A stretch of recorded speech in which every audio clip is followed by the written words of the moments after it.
Hola Claudia, gracias por recibirnos en tu taller, en tu casa. Estamos haciendo este programa de conversaciones llamado Transversalidades, Procesos de las Artes Visuales, no tanto sobre sus obras finales, sino que todos los procesos de investigación, indagación, observación, creación, sobre todo, que están dentro de de las distintas etapas, ¿no? Entonces, ¿cómo entiendes tú las prácticas? ¿Cómo entiendes tú también los procesos, metodologías, métodos de las artes visuales? Ok. Hola Paulina, gracias por esta conversación. El tema de las metodologías en las prácticas artísticas es un tema que se ha venido conversando hace tiempo, digamos, desde que yo terminé de estudiar en los años 90. Durante toda mi carrera ha sido siempre como una conversación bastante polémica en torno a estos límites entre los conocimientos que podemos levantar a partir del arte y los conocimientos duros, digamos, que se levantan a partir de la investigación de las ciencias o de las humanidades, sobre todo en la academia. A mi entender, los artistas siempre investigamos, o sea, para empezar, siempre trabajar desde la experimentación en la creación siempre implica una investigación. Ahora, ¿cómo uno incluye ese proceso de investigación en la obra misma?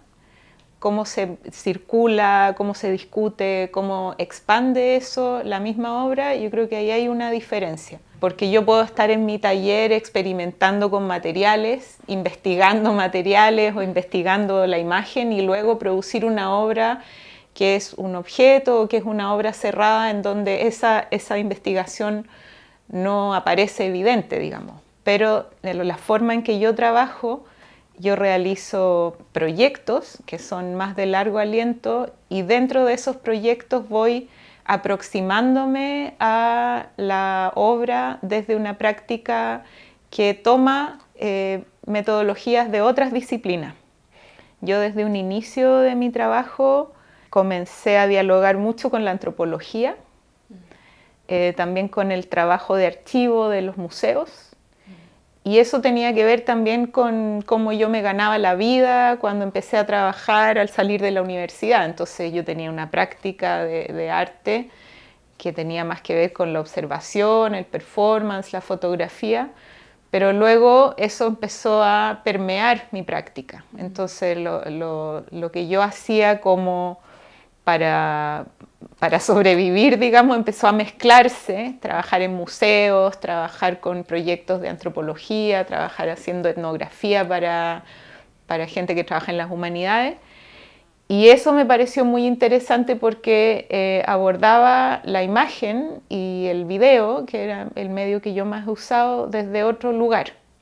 Entonces, usar estas otras metodologías, por ejemplo, la etnografía, o lo documental en el video, pero con un fin que es distinto, que es producir una obra que no tiene una utilidad para un paper académico, para una investigación que se publica, sino que se transforma, tiene una forma final. Según esa experiencia tuya, ¿te parece que desde la disciplina de las artes hay como, o sentías tú que había como una apertura para dialogar, digamos, relativamente fácil con otras disciplinas, como, digamos, herramientas de observación o de sistematización de datos de otras disciplinas? Como, ¿sientes que había como una, como un territorio de apertura disciplinar, quiero decir, como desde las artes visuales hacia esos otros lugares que... Yo siempre como que he tenido la esperanza de que en las artes podemos experimentar con estas otras influencias disciplinares y que eso nos va a ayudar a poder ir abriendo los temas, a problematizar la forma en que hacemos imagen, qué estamos observando, para quiénes, cómo, etc. Ahora, no siempre esa libertad es tal, digamos, y no siempre uno tiene la posibilidad de exponer estos procesos para llegar a las obras. Muchas veces el mismo sistema que te financia o los curadores te exigen, ¿no?, que haya un producto. Y ese producto no siempre va a estar mostrando toda esta otra parte que es la investigación-creación, digamos, y el experimento. Por otro lado, yo creo que desde las otras disciplinas siempre hay un poquito de desconfianza hacia el arte, hacia las artes visuales, siento yo, como esto no es algo serio en términos de investigación, porque no hay como data dura, porque las metodologías son demasiado versátiles o sospechosas. Ahora, por otra parte, yo también trabajo mucho con personas, como indagando, observando situaciones en comunidades, en otras localidades, y ahí también se van sumando como otras dificultades que también abren espacios, pero estoy de alguna manera en lo mismo en que está cualquier arqueólogo que llega y se ve en el dilema de hacer extractivismo o no y para quién. O sea, el arte también opera en ese sentido, en este campo de la investigación, igual que otras disciplinas. O sea, por lo menos a mí lo que me interesa es que cada proyecto sea como una escuela experimental de sí mismo, ¿te fijas? Como ¿cómo abordamos esto? ¿Cómo lo vamos a hacer? ¿Qué estrategias nuevas podemos ocupar? ¿Cómo vamos a registrar? ¿Con qué? ¿Con quiénes? ¿Para quién? ¿En diálogo con o no? Entonces, como todo eso es lo que a mi juicio enriquece un proceso. Sería como un marco de, por ejemplo, ahora si lo pensamos esta pregunta en relación al proyecto del complejo. ¿Cómo fue? A ver, ¿cómo eran las preguntas? ¿Cómo te lo planteaste? Sí. Yo la primera vez que llegué a Neltume para abordar esta idea de hacer un proyecto de artes visuales, ni siquiera sabía si iba a ser de video o no, pensaba hacer fotos.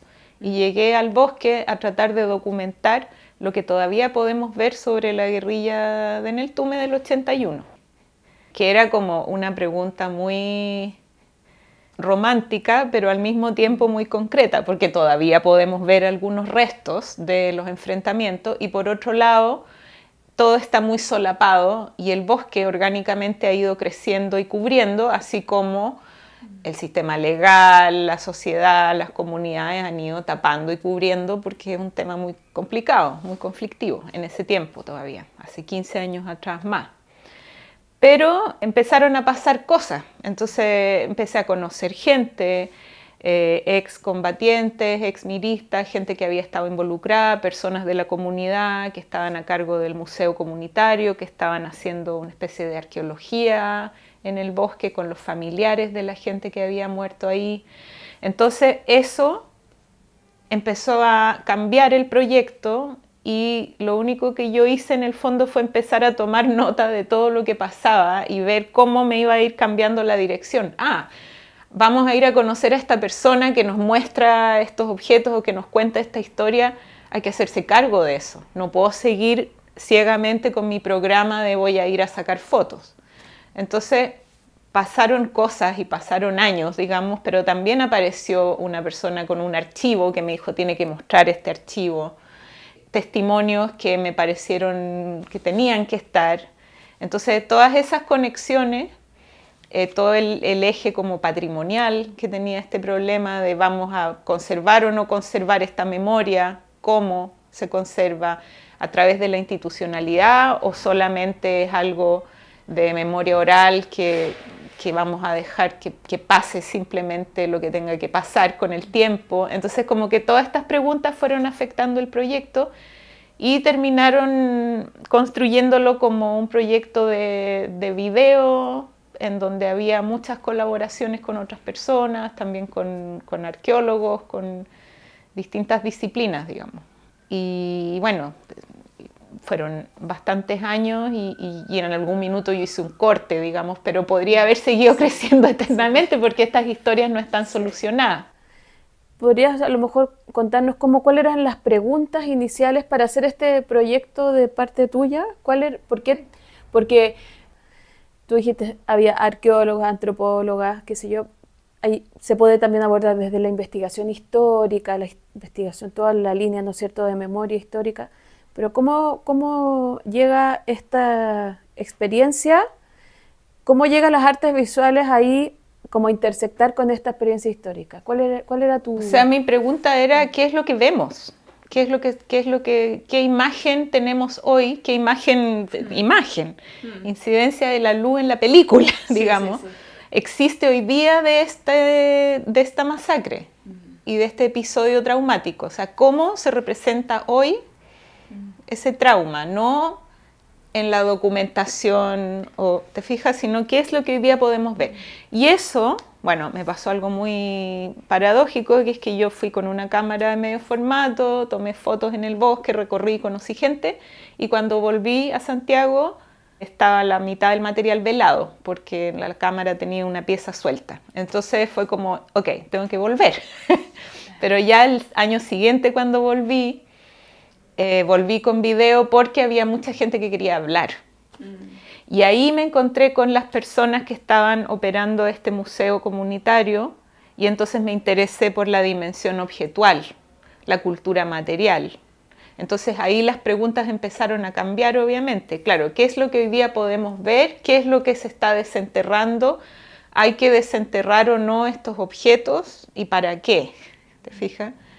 Y como que esos objetos activan una memoria o no activan una memoria. Estamos hablando de producir más violencia y revictimizar, o queremos abrir un proceso y eso va a ser algo positivo y podemos hacer eso a través de la imagen.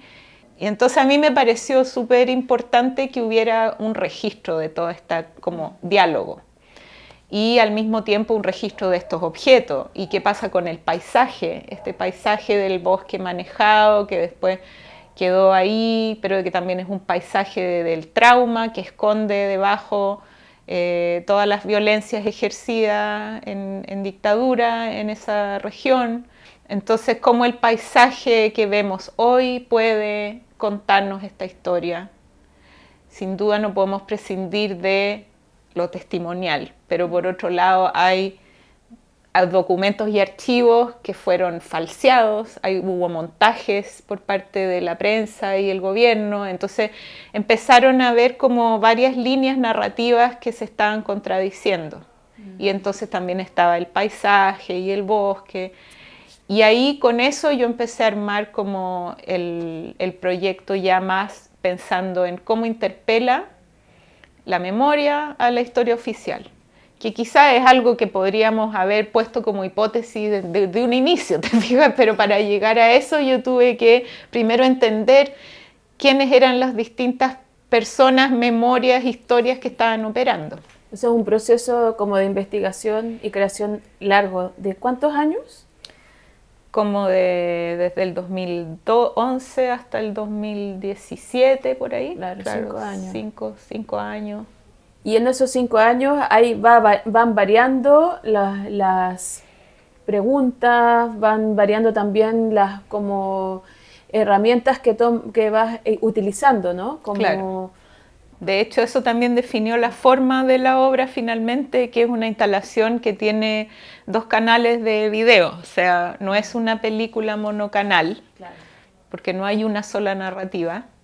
Y también hay mucha imagen que no entendemos lo que es, o sea, como restos, fragmentos, sí, cosas que están enterradas, que siguen siendo misteriosas, digamos, porque este proceso tampoco ha terminado en términos judiciales y en Chile en especial. Yo creo que también es una metáfora de todo este proceso que hay con la memoria de la violación a los derechos humanos. Entonces, claro, hubo como muchas capas y también hubo 2 momentos, porque yo al principio hice el primer trabajo sobre la guerrilla del 81, pero después en el proceso empezó a aparecer demasiada gente que quería hablar del periodo del complejo durante la Unidad Popular. Entonces ahí hice el segundo video y que cuenta esta historia a partir de los distintos testimonios que se van contradiciendo, y que es la formación del complejo a partir de las tomas de los fundos hasta llegar al golpe. Y luego lo que yo había hecho al principio, que en el fondo es lo más reciente, que es los miristas y el destacamento Toqui Lautaro y el segundo periodo de represión. tu trabajo desde hace varios años también implica la elaboración, por ejemplo, de publicaciones.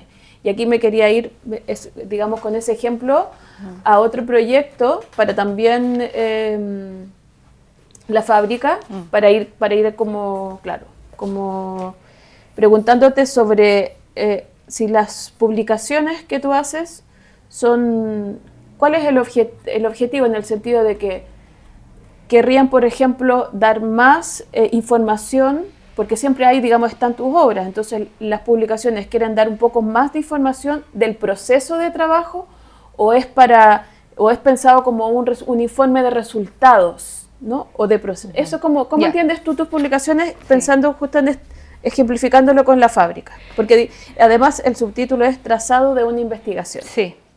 Bueno, en el caso de la fábrica fue un poco distinto el proceso que el complejo, porque la fábrica empezó como un proceso de investigación sin tener como meta planificado una obra concreta al final, porque fue mucho más colectivo y más orgánico. Yo empecé a viajar a Tomé a ver las fábricas textiles y empezó apoyada por varias gentes, sobre todo por Ana María Saavedra de Galería Metropolitana, pero también por Daniel Cartes, un artista de Tomé, y empezamos a conocer gente.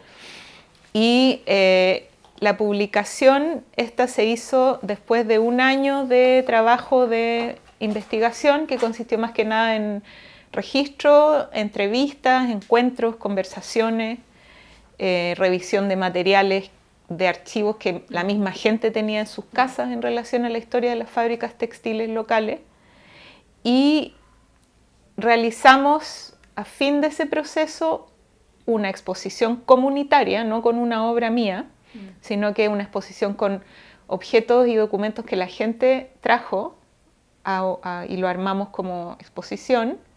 También se proyectaron una cantidad grande de entrevistas que yo grabé en video como testimonio de distintas personas, y se hizo una conversación con la comunidad.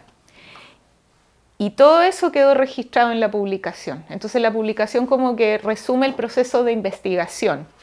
Pero ahí también hay textos de otras personas que estaban trabajando el tema desde otros lados, como Nicolás Sáez, que había hecho unos talleres de fotografía comunitaria en Bellavista, o como Carolina Lara, que había investigado a los escritores tomecinos de los años 80.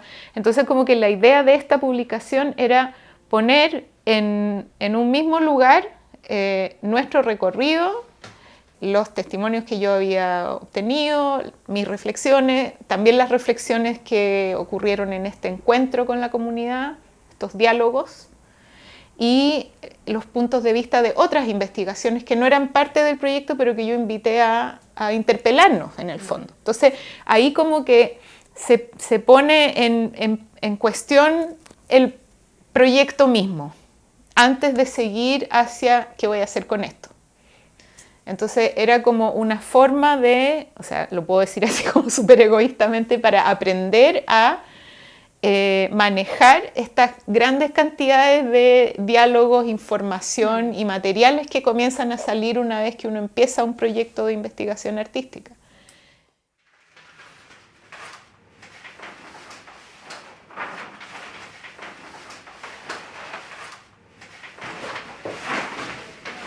Por ejemplo, este es como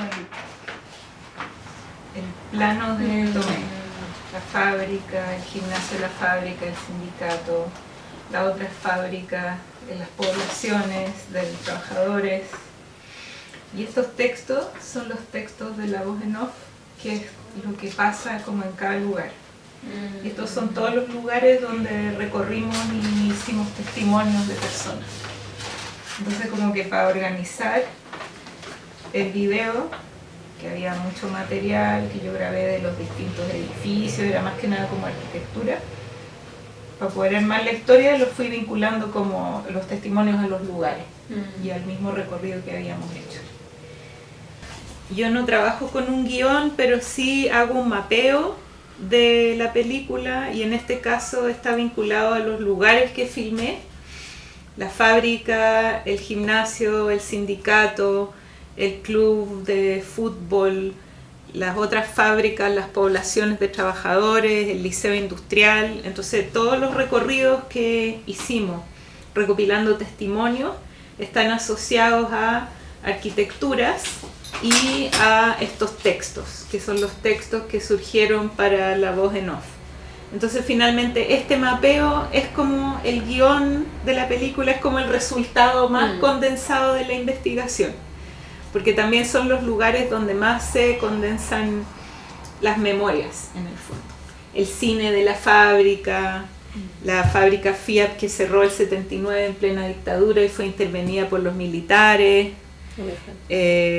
Oveja, las poblaciones obreras que estaban divididas, que eran súper jerárquicas. Entonces como que al final así es como se va armando, digamos, el video y como todos estos archivos y testimonios van como filtrando y situándose en los distintos espacios. Entonces más o menos esto es como una de las etapas de la metodología de trabajo. Y aquí trabajamos a ciegas, como el poeta que escribió los textos y yo filmé, él escribió y en algún minuto nos juntamos. Y cuando nos juntamos empezamos a ver como, está todo vinculado, pero antes era como cada uno va a elegir lo que más le interese y era como un experimento. Finalmente, claro, llevábamos un proceso largo de diálogo, entonces obviamente había muchas coincidencias. Y también hubo otras instancias, o sea, hicimos mapeos en el colegio con niños, también dibujaron y también mapearon como el tema textil desde el punto de vista bello, como un mini taller. Entonces como que habían cosas que ellos observaban que yo no había visto, después volvíamos a esos lugares, ok, esto quizás interesante, está la escuela, todo el tema de la escuela, de las fábricas. Entonces como que nosotros llegamos en un momento en que había un movimiento ciudadano en Tomé para defender el patrimonio, el edificio de Bellavista. Entonces la gente estaba hablando sobre eso. Había muchas como me acuerdo encuentros, ¿cachai? Entonces eso ayudó un montón porque en el fondo nos acoplamos a este movimiento y después la idea de canalizar esto era poder contribuirles a ellos.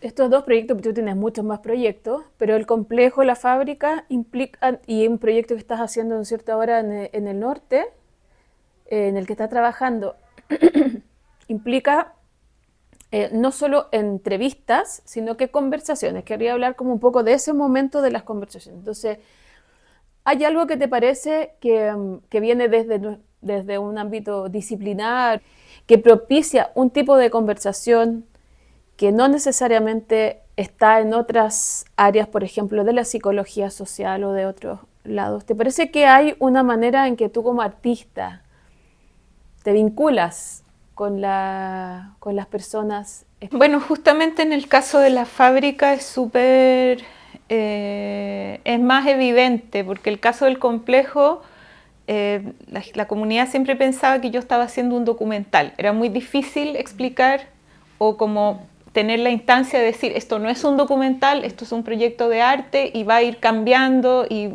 va a tener otras formas. Pero en la fábrica, que también es posterior, estaba yo muy clara desde el principio que toda la interacción con ellos iba a ir contribuyendo a poder devolverles imágenes, como citando a Juan Castillo, ¿no? Como devolverles su imagen. Entonces, por eso que el proyecto se partió como en dos etapas muy claras. Al final de la primera etapa de registro, abrimos todo el material que habíamos recopilado y también les pedimos que ellos trajeran material para ver qué se ve, cómo nos vemos.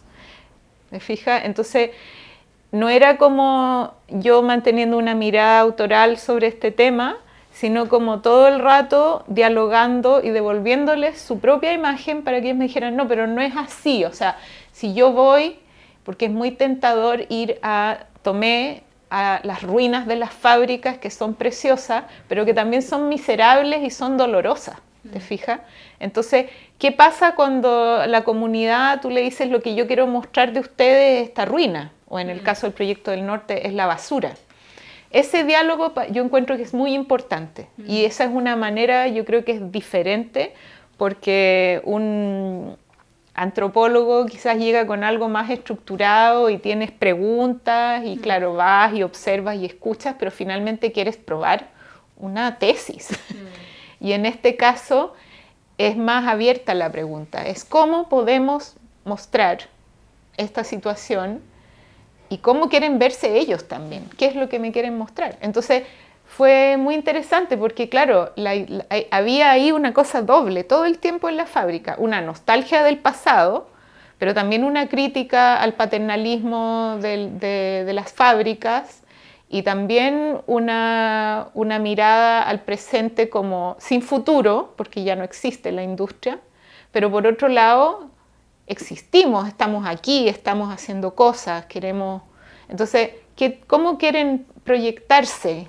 ¿Qué vamos a mostrar? ¿Te fijas? Entonces todo eso fue bastante dialogado y para eso fue que yo usaba el material. Todo el rato era un material que yo no estaba pensando yo voy a hacer un video con puras personas dando testimonio, sino que era tomar estas preguntas, seleccionar algunas cosas, devolver esas preguntas y ver qué pasaba. ¿Te fijas? O sea que hay como un trabajo como de coproducción de alguna manera con la comunidad, con el grupo Claro. que se sintió convocado a establecer ese diálogo. Y muchos de ellos terminaron como apropiándose bastante del proyecto, que es una de las cosas que a mí me interesa. ¿Y cómo funciona eso? Bueno, siempre es difícil, siempre es difícil y a veces se apropian más de lo que uno quisiera, pero es interesante, o sea, nosotros entrevistábamos, por ejemplo, a los escritores de Tomé, pero después ellos me proponían algo y yo terminé haciendo el cortometraje en colaboración con uno de ellos, que fue el que hizo los textos, porque empezó a tener como mucha incidencia, muchas ideas que estaban muy en sintonía con el proyecto. Entonces, ¿qué iba yo a invitar a una persona externa cuando tenía a alguien ahí metido en el proyecto, pero que también era un poco protagonista? Entonces... Claro, los límites ahí son raros todo el tiempo, pero yo creo que eso es lo que hace que esto sea otro tipo de trabajo. No es yo con mi equipo documental chiquitito voy durante un año y después hago mi película, sino que nos exponíamos bastante. Yo me exponía bastante porque uno va y muestra y te dicen como, bueno, pero ¿y dónde está no sé qué cosa que usted me grabó y por qué no está? Claro. Porque eso era importante. Ah, ya, ok. Entonces, claro, tampoco es que yo estoy todo el rato, no soy un operador de la gente que colabora, pero obviamente eso cambia la obra. Ya no es solo que participen, sino que el proyecto se afecta. En mi caso sí, igual, claro, yo creo que también hay momentos en que uno tiene que tomar decisiones, ¿no? Porque si no la cuestión es eterna y tú mantienes esta relación con la gente que también es eterna y que hay un rollo afectivo de por medio, tú vas años a conversar con la gente y a registrar y te prestan sus fotos y conoces a su familia. Y todo ese proceso es súper importante y también ahí uno se puede perder, ¿cachai? Porque entonces, ¿qué es lo que yo quería hacer con esto? Entonces como que yo creo que hay que ahí manejarlo, ¿no? Mantener un eje. ¿Para qué estoy haciendo esto? Entonces muchas veces a mí me ha pasado que hay como dos instancias también de muestra de estos trabajos. Uno es de ellos, ni siquiera para ellos, de ellos, como ellos quieran mostrarlo. O sea, cuando organizamos la proyección de la fábrica en Tomé, en el fondo había como mucho protagonismo de los extrabajadores, lo mostramos en el teatro del Centro Cultural, hubo también ahí, hice un corte de las entrevistas donde podíamos ver a toda la gente que había participado y como cosas que ellos querían que se mostraran, aparte de la película, y fue como un diálogo más ciudadano, fue una instancia de la comunidad. No fue como yo voy a ir a mostrarles esto que hicimos. Y claro, luego lo sacas de contexto y lo muestras en un museo y ahí obviamente yo también muestro el archivo porque si no, no se entiende el proceso, pero es otro público, es otra instancia. Estos procesos de investigación, estos procesos de trabajo para elaborar las obras de creación, de investigación, tienen que ser mostrados con más elementos como ese ejemplo que tuviste, con archivos en algunos casos, en otros no. ¿Cómo funciona un poco? ¿Cómo lo ves tú? O sea, en el caso de la fábrica, igual la película se puede mostrar en un cine. De hecho, se ha mostrado en festivales de corto, de videoarte y funciona. Ahora, si yo muestro todo el trabajo con el archivo comunitario, ahí es otra cosa porque te da un contexto y es un archivo que no existe en ninguna otra parte. Son elementos que se recopilaron mediante estos diálogos durante el proceso. Entonces yo creo que se enriquece y se entiende de otra manera. También hay un problema como con el idioma, o sea, ¿no? El archivo llevarlo a un museo en un país donde nadie puede leer en castellano, como que implica ya hacer todo un proceso de traducción y de traducir este contexto que quizá no vale la pena, no sé. Pero a veces es fundamental que sí. Muchos errores que se cometen tienen que ver cuando no hay traducción, Sí. Entonces el contexto no se entiende. No se entiende, claro. Y a veces lo que ha pasado con prácticas, digamos, sobre todo setenteras, ochenteras, es que se exotiza muchísimo ese contexto desde el cual pienso claro. de las relaciones de arte y política, ¿no? O sea, claro. Eso es una cosa súper importante de pensar al mostrar obras específicas, ¿no? Como muy situadas en los contextos. Es un desafío en contextos extranjeros, ¿no? ¿Cómo seguro. Traducir? Igual también me ha pasado con la fábrica o con el complejo que se muestra y aparece gente después de que se expone en el museo o en el centro cultural y te dicen, oye, yo tengo estas cosas, claro, o claro. ¿Por qué no ubica a mi tía que trabajó, no sé qué? Entonces son como, también eso ayuda a que este proceso continúe, son como que gatillan más acciones. Por ejemplo, mostré la fábrica en Valdivia, en la Universidad Austral, en la galería y en el museo. Y ahí, a partir de mostrar el archivo y todo en el museo, empezó a salir el tema de las fábricas locales y la historia industrial de Valdivia y como que ahí hay gente que quería ya como, ¿por qué no hacemos un proyecto acá, igual pero acá, claro. Porque nosotros también tenemos este patrimonio, no sé qué? Y claro, ahí empiezan a surgir otras salidas de estos proyectos en donde justamente lo que se valora es la metodología, claro. Es el proceso. Claro. Como, oye, pero qué interesante que tú fuiste a conocer a los adultos mayores extrabajadores, podríamos hacer acá un encuentro y a ver qué pasa, ¿te fijas? O cuando mostré el complejo en Colombia, que ahí se transformó en una serie de conversaciones sobre las guerrillas. Entonces, que era como finalmente fue una excusa como para una catarsis gigante y de un problema que justamente además lo mostré en la época en que empezaron como este proceso de paz, el último. Entonces el tema estaba muy, hablemos de violencia, qué sé yo. Entonces como que eso a mí me parece que es muy valioso de trabajar así, aunque sea más lento y a veces más desorganizado. Porque el proyecto se empieza a ir, pues empieza a tener otras vidas también.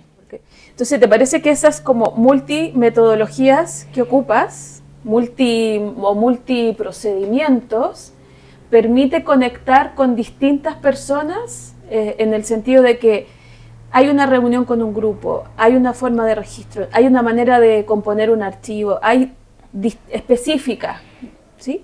Por supuesto que inspirada con herramientas que vienen de otros lados, pero específica en base a estos proyectos. ¿Te parece que entonces, gracias a esa como multiplicidad de procedimientos, hay más personas que pueden conectar? Sí, yo creo que sí, de todas maneras.